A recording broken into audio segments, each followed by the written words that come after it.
Sir मैं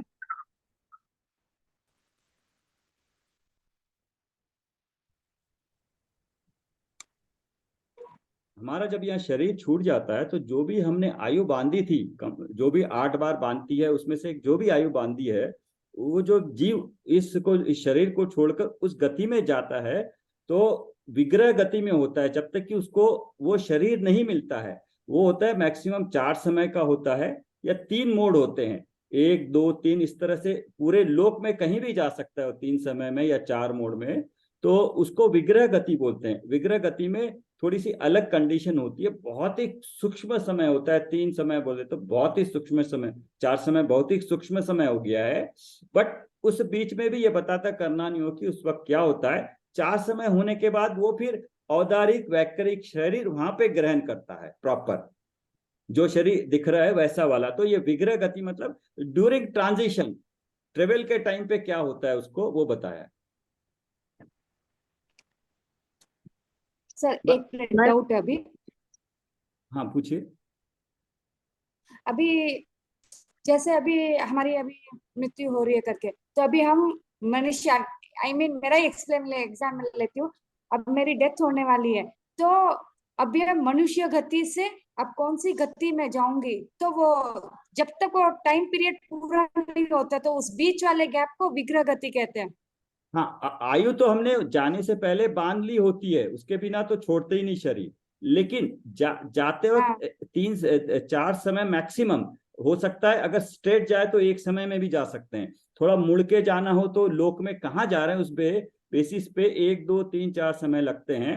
उस basis पे उस मैक्सिमम टाइम में जो हमारे नाम कर्म का उदय होता है, उसको विग्रह गति कहते हैं।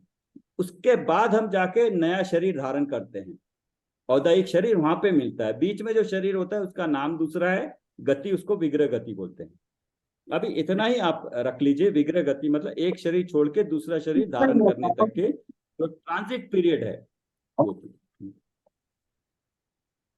थोड़ा ये बताया, इसी को जितना आप जैसे समझ सकते हैं समझ लीजिए।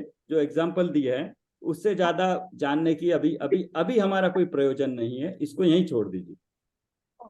ठीक है, ओके हमारा जो ओके। प्रयोजन है, हमारा एक एक लक्ष्य है, उसकी तरफ जाना है।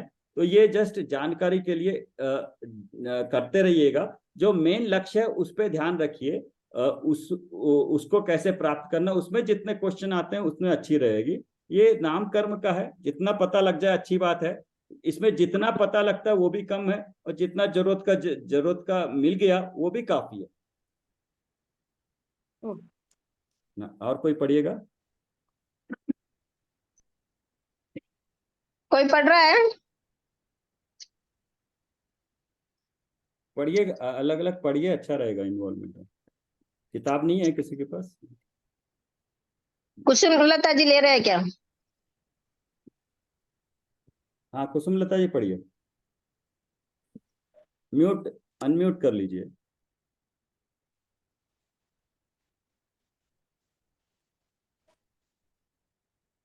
कुसुम लता जी अनम्यूट करिए अपने आप को, फिर से पढ़िए पूरा। हाँ, अब यदि मैं तुमसे पूछूं कि कुत्ते का आकार का मनुष्य कहाँ होता है या मनुष्य के आकार का घोड़ा कहाँ पाया जाता है, तो तुम उलझन में नहीं पड़ोगी, है ना। इस तरह आगम चक्षु द्वारा, आगम रूपी नेत्रों द्वारा हम इन बातों को स्पष्ट रूप से देख सकते हैं, अर्थात जान सकते हैं। कुत्ता मरकर विग्रह गति के पहले समय से ही मनुष्य जीव कहलाएगा, क्योंकि उसने मनुष्य आयु और मनुष्य गति का उदय प्रारंभ हो गया है, परंतु उसका आकार कुत्ते का ही रहता है। उसी प्रकार मनुष्य मरकर घोड़ा होता है, तो विग्रह गति में वह घोड़ा जीव है, परंतु उसका पूर्व का मनुष्य आकार कायम रहता है। गत्यानुपूर्वी नाम कर्म का उदय विग्रह गति में अर्थात मोड़ वाली गति में पाया जाता है, परंतु रुजु गति से या सीधा गमन करके उसी समय में अन्य भाव में पहुंचने वाले जीव के इसका उदय नहीं पाया जाता। हाँ, तुम ये पूछोगी। कंडीशन बताई है, कंडीशन बताई है।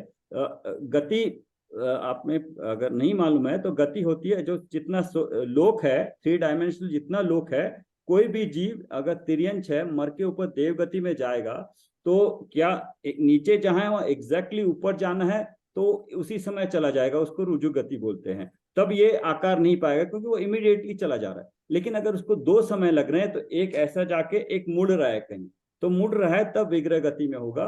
मुड़ने के बाद हो सकता है एक और मोड़ भी लगना पड़े। तो इसको जब हम 3 डायमेंशनल लोक को देखते हैं तब समझ में आएगा कि किसी जीव को कहाँ से कहाँ जाना हो, तो क्योंकि ट्रेवलिंग स्ट्रेट लाइन में ही करते हैं, टेढ़ा नहीं जा सकते हैं, कंडीशन वो है। उस कारण से ये विग्रह गति का और रुजु गति का बनता है।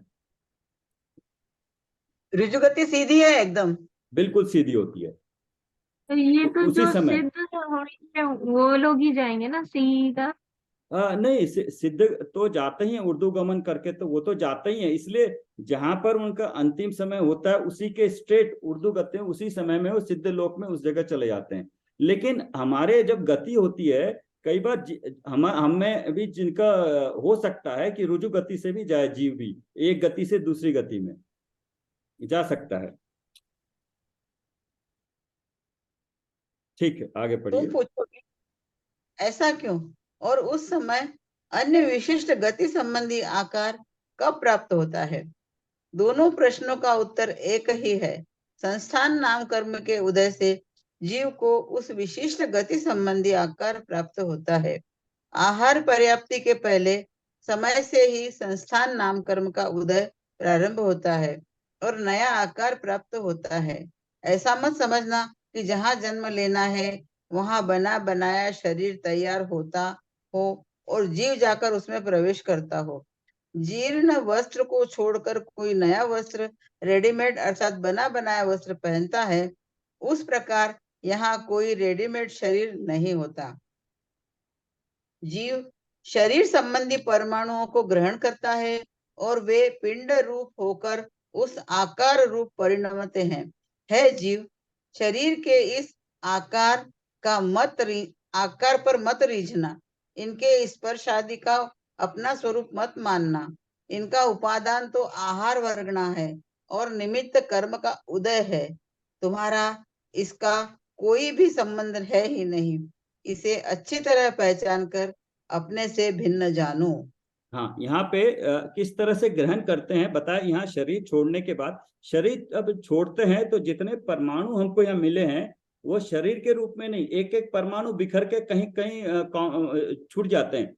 हमारे जितने शरीर के परमाणु बिछड़ जाने के बाद कुछ परमाणु हो सकता है किसी और के साथ जुड़ जाए, किसी और का शरीर बन जाए, कुछ परमाणु किसी और का बन जाए, किसी और का, तो उसका जो कॉम्बिनेशन है तरह तरीके से होता है। इसी तरह से हम जब वहाँ किसी एक जीव दूसरी गति में जाता है तो जीव तो जाता है वहां पे, लेकिन जो शरीर के परमाणु ग्रहण करता है वो परमाणु परमाणु रूप ग्रहण करके उसका शरीर बनता है, ये कहना चाह रहे हैं।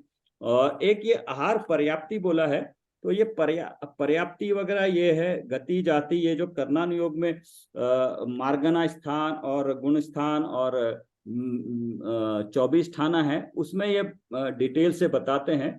तो यहाँ आहार पर्याप्ति है, और भी पर्याप्ति कई तरह की होती है, तो इसको हम बाद में देख सकते हैं। बट आप नोट कर लीजिए, जिसको जागरूक वो जिज्ञासा हो इसके बारे में और पढ़ सकता है। इन्हीं की 3 किताबें हैं और बाकी अगर वो आपको मिल जाए तो वो पढ़ने से आपको इस तरह से शॉर्ट में पूरा कर्णानुयोग का निचोड़ मिल जाएगा। तो जितने भी ये वर्ड आते हैं ना वो 1-2 बार पढ़ने से आपको समझ में आ जाएंगे। तो बहुत ही पतली किताबें हैं, 1 महीने में एक बार हम पढ़ने से, अपने आप पढ़ने से भी समाप्त होगा।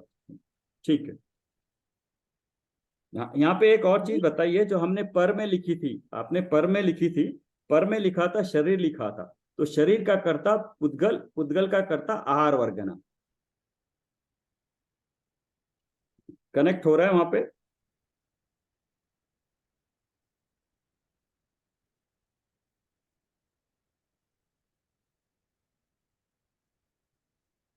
समझ में आ रहा है ना? उपादान तो आहार वर्गना है, वो आहार वर्गना के कारण बन रहा है, निमित्त कर्म का उदय है। ठीक है, लास्ट एक पढ़ लीजिए इसमें, बाद बाकी और नेक्स्ट चैप्टर में। विहायो गति नाम कर्म। विहाय यानी आकाश, आकाश में गमन वह विहायो गति है। परंतु पंछी की तरह आकाश में उड़ना या विग्रह गति में गमन करना, ऐसा इसका अर्थ मत समझना, क्योंकि विग्रह गति में तथा अपर्याप्त अवस्था में इस कर्म का उदय नहीं पाया जाता। विहायो गति का अर्थ है चाल, जैसे हाथी की चाल, बदक की चाल आदि। इसके दो भेद है, प्रशस्त विहायो गति अर्थात मनोज्ञ चाल, अप्रशस्त विहायो गति अर्थात अमनोज्ञ चाल। इस तरह हमने 14 पिंड प्रकृति देखी। गति 4, जाति 5, शरीर 5, बंधन 5, संघात 5, संस्थान 6, अंगोपांग 3, सहनन 6, स्पर्श रस गंध वर्ण 20, गत्यानुपूर्वी 4 और विहायो गति 2, सब मिलाकर 65 उत्तर प्रकृति होती है। अब शेष अपिंड प्रकृति आगामी पत्र में देखेंगे। हाँ, तो अभी समझ में आ रहा है पिंड प्रकृति और अपिंड प्रकृति। पिंड प्रकृति में एक जैसी ग्रुपिंग हो गई एक में, और अपिंड प्रकृति में एक एक को अलग अलग लेना पड़ेगा। तो अभी 93 में से हमने यहाँ 65 कर लिया है। बैलेंस की जो है 28 प्रकृतियां हैं, वो हम अगले उसमें देखेंगे। शुरू करें, इसको पढ़ लेते हैं, टाइम है आज।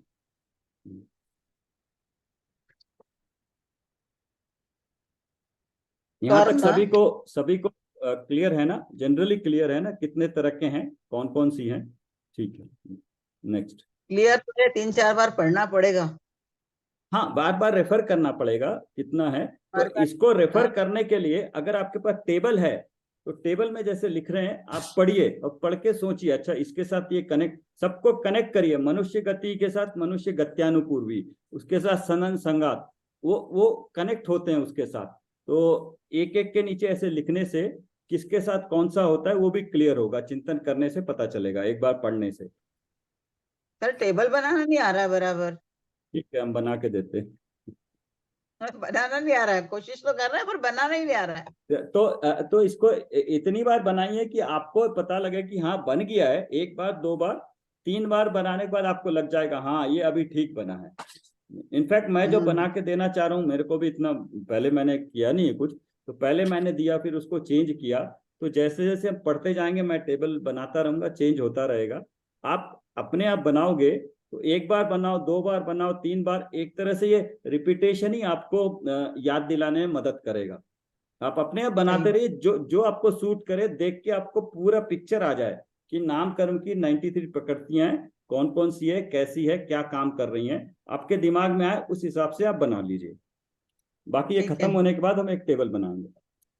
1 मिनट, ये विहायो गति जो है इसको थोड़ा सा एक्सप्लेन करना। विहाय यानी आकाश, और लास्ट लाइन में बोला है विहायो गति का अर्थ है चाल। किस तरह की चाल है, किस तरह से चल रहा है, कोई टेढ़ा चल रहा है, कोई उसको देख के कोई कमेंट करता है ना किसी पे कि इसकी चाल देख लो, कहते हैं कि इसकी हिरन जैसी चाल है, बहुत अच्छी चाल है, तो किसी और को कुछ निगेटिव एटीट्यूड से बोल देते हैं। तो ये जो चाल है, उसकी जो चाल है वो नाम कर्म के उदय के कारण है। वो जो गति है उसकी, विहाय गति नाम कर्म, अच्छी या बुरी, सामान्य रूप से संसार में जो है उसकी चाल अच्छी है। ये तो ये विहाय यानी आकाश, इसमें इसको क्लियर किया है कि विहाय यहाँ पे यूज किया है। ये मत समझना कि आकाश में किस तरह से उड़ते हैं, धरती पर ही जैसे चलते हैं, गलत मत लेना इसका मतलब।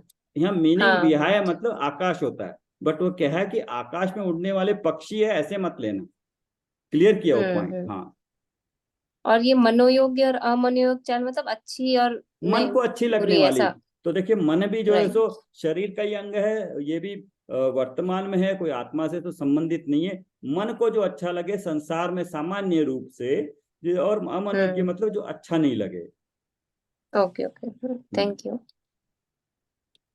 कर्म उत्तर प्रकृति भाग 2। प्रिय रीना एवं मोना, अनेक उत्तम शुभाशीर्वाद। नाम कर्म के उत्तर प्रकृति के बहुत सारे नए नाम सुनकर तुमने चिंता व्यक्त की है कि अब इन्हें कैसे याद रखेंगे। बेटियों चिंता मत करना, चिंता करने से याद होने वाले तो नहीं है।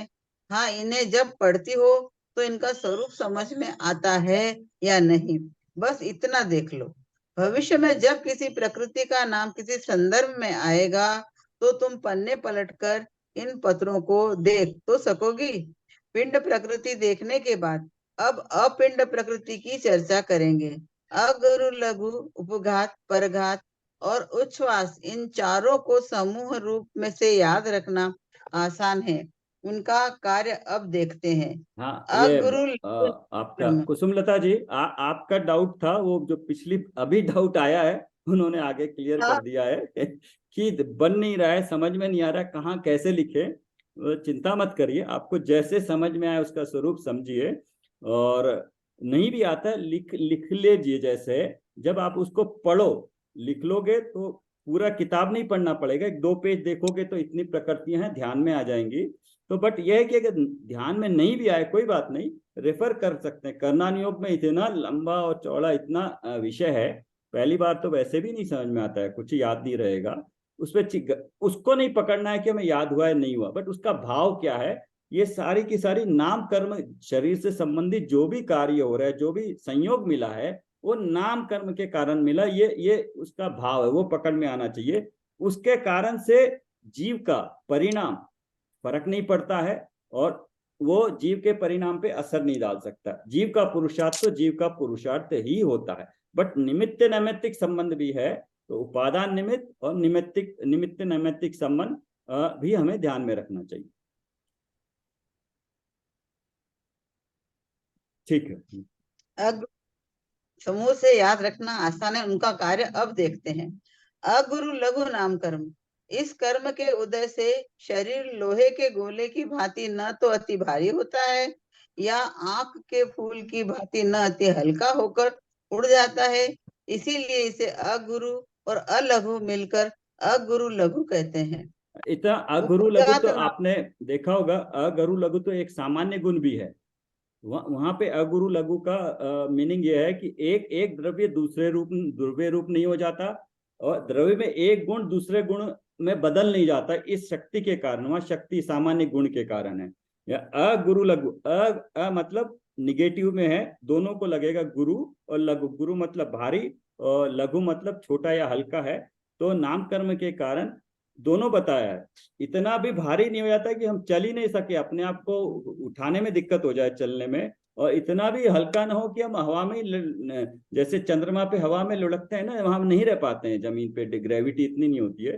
तो दोनों का इतना बैलेंस होता है कि हम प्रॉपरली अपने आप बैलेंस कर सकें। तो ये एक ही प्रकृति है अगरु लगत, इसमें कोई जोड़ा नहीं है, ये अलग है, पिंड में नहीं है, अलग से है, ये अपिंड प्रकृति है।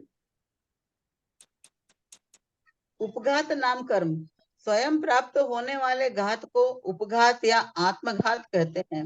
जिस कर्म के उदय में शरीर के अवयव जीव के पीड़ा का कारण बनते हैं, उसे उपघात नाम कर्म कहते हैं। बड़े बड़े सींग, लंबे स्तन, बहुत बड़ा पेट आदि जीव को पीड़ा देने वाले अवयव हैं। अपने ही जो अवयव है, अपने ही अवयव के कारण उसको तकलीफ होती है, दूसरों के कारण तो दूसरी है, अपने ही ऐसे, तो वो उपघात नाम कर्म के कारण है। उपघात, घात, उपघात, घात करता है। पर जीव के घात मतलब कहते हैं। जिस कर्म के उदय में क्या बोला शरीर जीवों का घात करने में करणभूत पुद्गल निष्पन्न होते हैं, उसे परघात नाम कर्म कहते हैं। जैसे सांप के डांड में विष, बिच्छू के डंक में दूसरे के दुख में कारणभूत पुद्गल का संचय, सिंह, बाघ, चीता आदि में तीक्ष्ण नख और दांत, कुछ वृक्षों में जहरीले फल आदि परघात नाम कर्म के उदय से प्राप्त होते हैं। हाँ, तो किसी को अगर कुछ इस कारण से कोई सांप बिच्छू काट के उसकी मृत्यु हो जाए, तो उसका परघात नाम कर्म का उदय हुआ है, अकस्मात नहीं हुआ। उसका कुछ परघात नाम कर्म का बंधन था कभी, तो अभी उदय में आया है। तो सांप के विष, बिच्छू के डंक, दूसरे के दुख में कारणभूत पुद्गल का संचय, या घात करे, उसको मारे या तकलीफ दे आदि में नख, और कुछ वृक्षों में जहरीले फल आदि परघात नाम कर्म के उदय से प्राप्त होते हैं। किसी किसी को जैसे फल खाने से, कद्दू खाने से भी पतंजलि का किसी की मृत्यु हो गई थी, तो वो जहरीले फल आदि परघात नाम कर्म के उदय से प्राप्त होते हैं। तो उसको आप यहाँ लिंक कर सकते हो। वैसे आगे और कोई पढ़ेगा? सब अपने कर्म है, सबने हाँ, कर्म है क्या उदय सब? हाँ, सब अपने ही कर्म है, उदय में आते हैं। जिस समय जो कर्म उदय में आता है उसका फल अपने को ही मिलता है। बट उस वक्त अगर हम ये समझे तो हम दूसरे को दोष नहीं देके और दूसरा कर्म वर्तमान में नहीं बांधेंगे। एक तो पहले कर्म बांधा था, उसका उदय आया तो उसका फल तो भोग ही रहे। उस फल के भोग में अभी ये होगा कि जब इसका ज्ञान हो जाएगा तो हम इसको अंतर में अपने परिणामों में ऐसे जानेंगे कि ये मेरा ही किया है, मेरे परिणामों के। तो अभी वर्तमान के परिणाम हमारे सुधरने के चांसेस इससे बनते हैं, अगर हम परिणाम सुधार सकते हैं। अभी जब किसी ऐसी कोई दूसरों को घटना हो दोष जाए, तो इसमें दूसरों को दोष देना भूल जाएंगे। हाँ हाँ, यस, बहुत कम आपका उस वक्त ध्यान हटके अपने आप पे आ जाएगा। उस वक्त उतना क्लेश नहीं होगा, उतनी कषाय कम हो जाएगी आपकी इमीडिएटली, सिर्फ ज्ञान की वजह से। इतना हमने जाना, जानने से इतना फर्क आएगा, आपकी कषाय मंद हो जाएगी। हम बोलते थे ना पिछले शुरू करने से पहले कि कषाय, क्रोध को मैं कैसे कम करूं। क्रोध को कम करने की जरूरत नहीं है, ज्ञान जैसे ही पता लगा क्रोध उस वक्त वैसे ही मंद होके बंधेगा, परिणामों में मंदता आएगी। बिल्कुल सही बोला आपने यहाँ पे, इसको पढ़ने से। और कोई पढ़ेगा यहाँ पे? सर अवयव का मतलब बता दीजिए। इसका शरीर के अवयव। अवयव अवयव मतलब पार्ट्स पार्ट्स हैं अवयव। जैसे हार्ट है, लंग्स हो गए, ये पार्ट्स हो गए कहाँ पे शरीर है के ये parts। वर्ड? उपघात नामकरण, शरीर के अवयव, जीव के पीड़ा।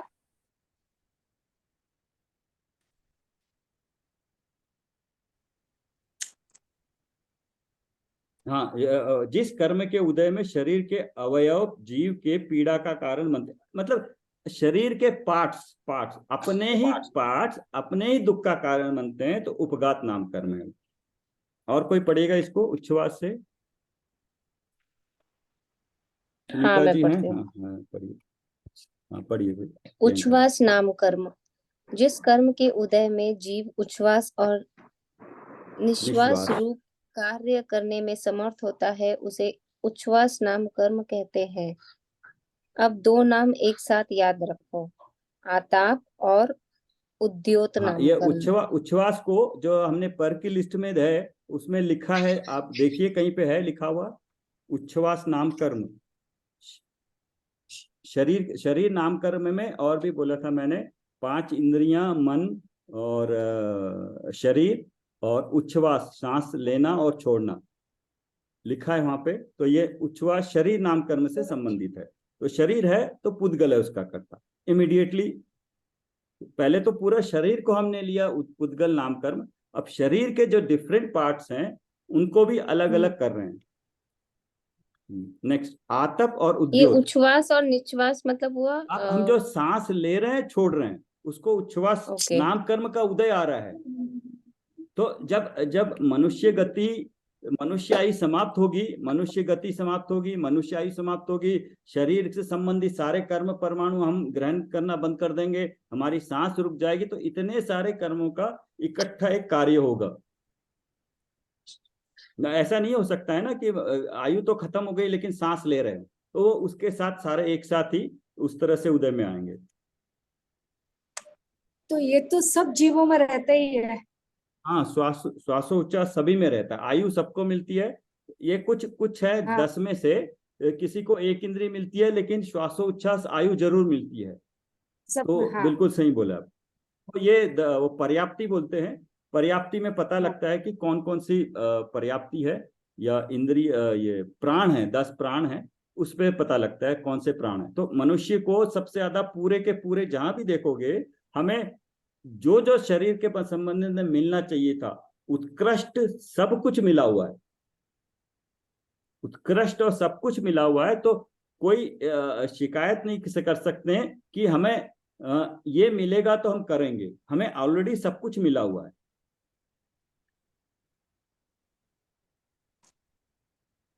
आतप पढ़िए। आतप नाम कर्म, जिस कर्म के उदय में शरीर में आतप अर्थात उष्णता युक्त प्रभाव उत्पन्न होती है, उसे आतप नाम कर्म कहते हैं। सूर्य, विमान के बादल, पृथ्वी का एक जीवों में इसका उदय पाया जाता है। आतप मतलब उष्णता है। ये उष्णता मतलब उसमें गर्मी होती है। तो ये जो सूर्य विमान मतलब जितने भी ज्योतिष है ना, हमारे जैन धर्म के हिसाब से ज्योतिष जो है वो उसमें वहां पे जो बादर पृथ्वी का एक जीव है, वहां पे शरीर तो उनका ये होता है, उनके विमान बोलते हैं, विमान मतलब जिसमें वो रहते हैं, जहाँ पे ये जीव जाके ज्योतिष नाम का मतलब देवगति का एक ज्योतिष भी है, 4 प्रकार के हैं ना ज्योतिष यंत्र वगैरह। तो ज्योतिष जब उदय में आता, ज्योतिष देव है, उनके जो रहने की जगह है, अगर वो सूर्य में जाते हैं तो सूर्य के जो वो तो जीव है, लेकिन वो जहाँ पे रहते हैं जो चीज बनी होती है वो बादर पृथ्वी का एक मतलब पृथ्वी का एक जीवों में बनी है, और उन उन पृथ्वी का एक जो शरीर है उसमें ये गर्मी होती है, जिसके कारण से हमें पूरी गर्मी दिखाई देती है। तो हमें तो सूर्य दिखाई देता है, लेकिन एक समय में कई सारे देव आ रहे हैं जा रहे हैं, लेकिन वो शरीर उनका सब मिलके एक रूप ही रहता है। नेक्स्ट। नहीं, थोड़ा सा क्लियर नहीं है कैसे, मतलब एक मिनट डाउट है। तो ये आपके मनुष्य में नहीं होता है, ये मनुष्य में नहीं होता आताप है, नामकरण? आतप नामकरण मनुष्य में नहीं होता है, ओनली देवों में, वो भी ज्योतिष देवों में, जो उनका शरीर जो है उसमें जो शरीर के परमाणु हैं पृथ्वी का एक है, उनमें पृथ्वी है, वो एक इंद्रिय जीव जो है उनमें एक अलग तरह की गर्मी पाई जाती है, उसको आतप नाम कर्म के उदय के कारण पाई जाती है। इसी तरह से ये ज्योतिष विमान जो नहीं होते, विमानों में ये होना चाहिए। जो विमान है उस विमान में जो पृथ्वी है ना, उन जीवों के है ये हाँ, देवों के शायद नहीं हो। नहीं तो, हाँ बिल्कुल आपका सही है, आपने क्लैरिफाई किया। सूर्य विमान के बादर पृथ्वी का एक जीव में जो देव है, देव तो वो जा रहे वहां पे, वो देव तो देव गति है, लेकिन जो उनका शरीर है, शरीर में पृथ्वी का एक जीव है, जो पृथ्वी जो शरीर बना है वो पृथ्वी का एक जीवों से बना है, और उन जीवों को ये नाम कर्म का उदय है, आतप नाम कर्म का। नहीं सर, मैंने भी ऐसा ही पढ़ा है कि ज्योतिष देव के जो जिस विमानों में रहते हैं वो विमान पृथ्वी का एक है, और हाँ, उसमें ये यही है। सूर्य विमान के बादर पृथ्वी का एक जीवों में इसका उदय पाया जाता है। सूर्य विमान किसका होता है? ज्योतिष देवों का, मतलब रहने की जहाँ जगह है, जो घर बना है, घर में जो जीव हैं उनमें यह आतप नामकरण उद्योग पाया जाता है। बिल्कुल सही बोला है रेखा जी, थैंक यू, आपने इसको और एलाबोरेट कर दिया। एक और बात था कि वो ऐसा है, उष्णता खुद तो शीतल रहेंगे, खुद जलेंगे नहीं, लेकिन दूसरे को वो आताप देंगे।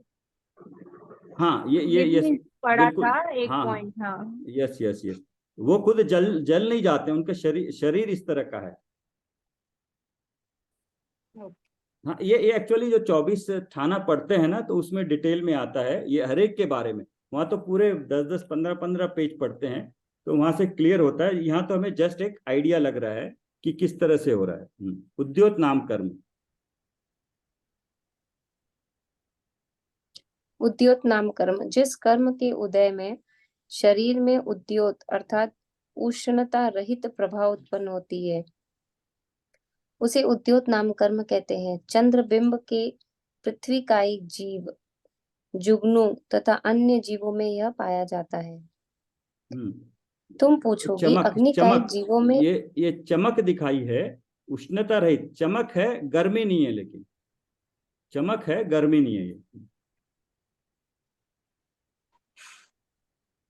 ये चंद्रमा से ऊपर सूर्य बताया था, चंद्रबिंब के पृथ्वी का एक जीव वो तो एक हो गया। इसके अलावा जुगनू तथा अन्य जीवों में, जुगनू जो चमकते हैं ना, उसमें यह उद्योत नाम कर्म का उदय होता है। तुम पूछोगी अग्नि का एक जीवों में आताप नाम कर्म का उदय होता होगा, क्योंकि अग्नि में उष्णता भी है और प्रकाश भी।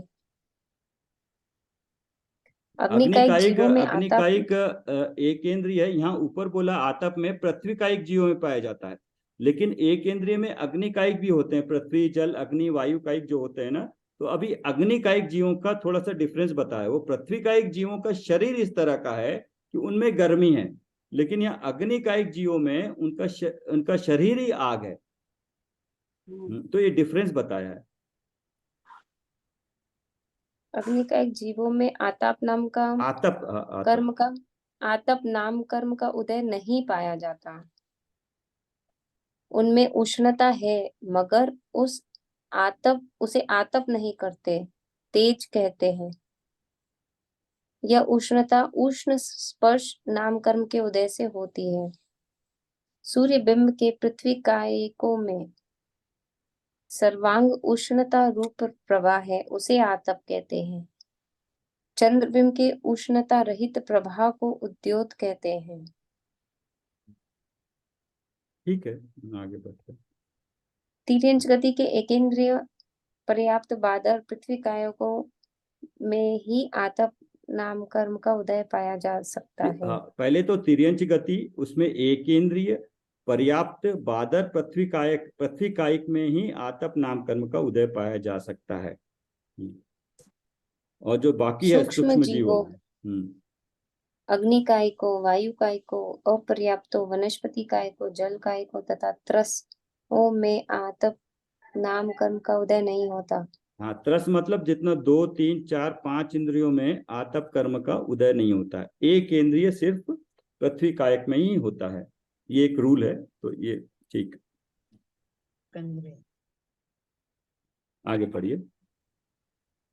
उद्योत नाम कर्म का उदय भी बादर पर्याप्त पृथ्वी कायिक, जल कायिक, प्रत्येक वनस्पति तथा पर्याप्त द्वेंद्रों में संगी पचेंद्र तिर्यंचों में किसी के पाया जाता है। अन्य गति के जीवों में आतप या उद्योत का उदय नहीं होता।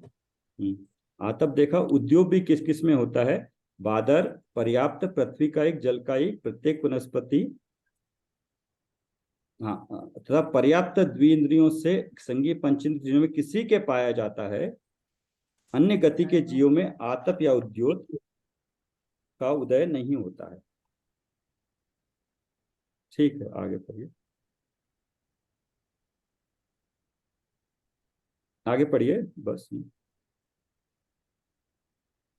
बस अब तो बहुत ही कम प्रकृति देखना बाकी रह गई। यात्रा में पहाड़ पर चढ़ते समय थोड़ी ही सीढ़ियां बाकी रहती है और ऊपरों के मंदिर के दर्शन होने लगते हैं, तो हम नई उमंग से चढ़ना प्रारंभ करते हैं। उसी तरह अब केवल 22 प्रकृति शेष रही है। उनमें 10 जोड़ी है, 4 जोड़ी का एक समूह ग्रुप और 6 जोड़ी का एक समूह, और शेष 2 तीर्थंकर और निर्माण। अब इन्हें देखते हैं। बस 2 लाइन पढ़ लीजिए, आज यहाँ रुकेंगे हम, टाइम हो गया है। त्रस, स्थावर, बादर, सूक्ष्म, पर्याप्त, अपर्याप्त, प्रत्येक, साधारण, इन 4 युगलों में से यथा योग्य एक प्रकृति का उदय रहता है। हाँ, तो ये बताया है कि एक तो ये किस तरह से 10 जोड़ी है, 22 प्रकृतियों में 10 जोड़ियां हैं। 4 जोड़ी का एक समूह है, तो 4 दूनी 8 हो गए, और एक 6 का हो गया 14 हो गए, और शेष 2 16 हो गई हैं। अब इन्हें देखते हैं। 22 बोला है ना, 10 जोड़ी, हाँ 10 जोड़ी लिखी है, 4 जोड़ी का एक समूह। इसको देखते हैं। त्रस, स्थावर, ये एक हो गए। ये दोनों एक साथ मतलब इस तरह जोड़ी होती है। बादर, सूक्ष्म, पर्याप्त, अपर्याप्त, प्रत्येक, साधारण, इन 4 युगलों में से यथा योग्य एक प्रकृति का उदय रहता है। त्रस होगा तो स्थावर का नहीं होगा, बादर होगा तो सूक्ष्म का नहीं होगा, पर्याप्त है तो अपर्याप्त, या अपर्याप्त है तो पर्याप्त का नहीं होगा, प्रत्येक है तो साधारण का नहीं होगा। इस तरह से 4 में से एक एक का ही उदय हो सकता है। तो ये आगे का है, इसको हम कल देख लेते हैं। तो आप पेज नंबर 38 पे आइए।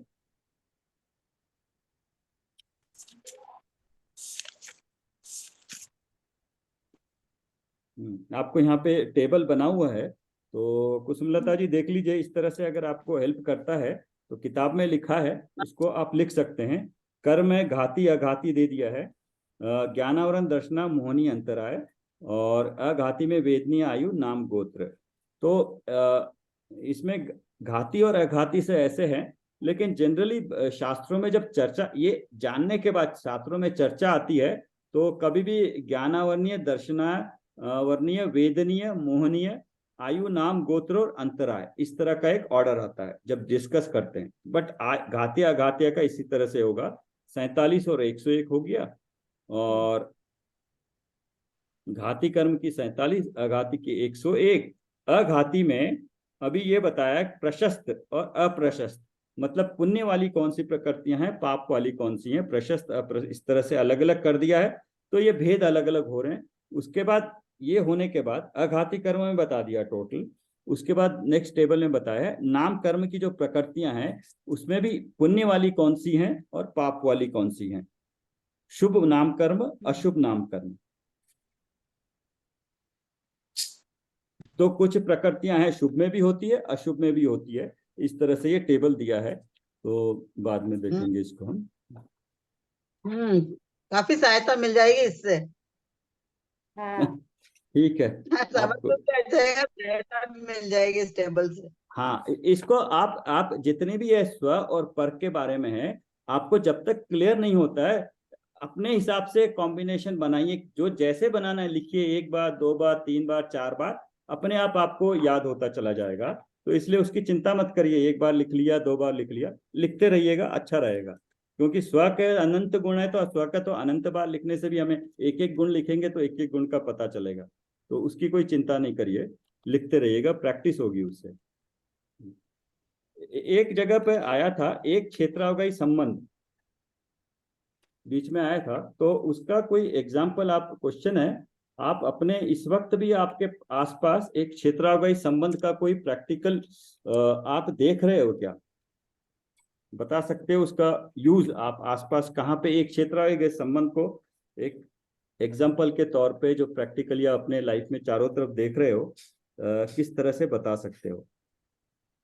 जैसे दूध और पानी मिक्स होता है। हाँ, वो भी है, वो भी है, और भी एग्जाम्पल निकाल सकते हैं, बहुत अच्छे एग्जाम्पल हैं। हाँ, हाँ, उससे भी है, बट उससे भी एक और बढ़िया एग्जाम्पल रहेगा। तो मैं क्वेश्चन करके क्वेश्चन नंबर 1 2 3 करके डाल दूंगा, आंसर कहीं नहीं मिलेंगे, आपको ही अपना सोचना पड़ेगा, डायरेक्ट आंसर कोई नहीं मिलेगा, सोच के हम डिस्कस करेंगे तब फिर चलेगा। सर आत्मा और शरीर का हाँ? मैं नहीं, एक क्षेत्र वो तो मेरे को आप शास्त्र से बताओ, जो सुना है आपने बताया है, आप देख के बता सकते हो कि हाँ ये ऐसे हो रहा है, यहाँ पे ऐसे हो रहा है, एक क्षेत्र में 2 लोग कैसे रह रहे हैं, आपको प्रूफ मिलेगा उसका। रोज हम देखते करते हैं तो उससे पता सर लगता है। हाँ, सर हाँ? ये हमारे अंदर है कि जो हम देख रहे हैं उसके अंदर से आएगा? मैं जो हम जानते हैं उसको एग्जाम्पल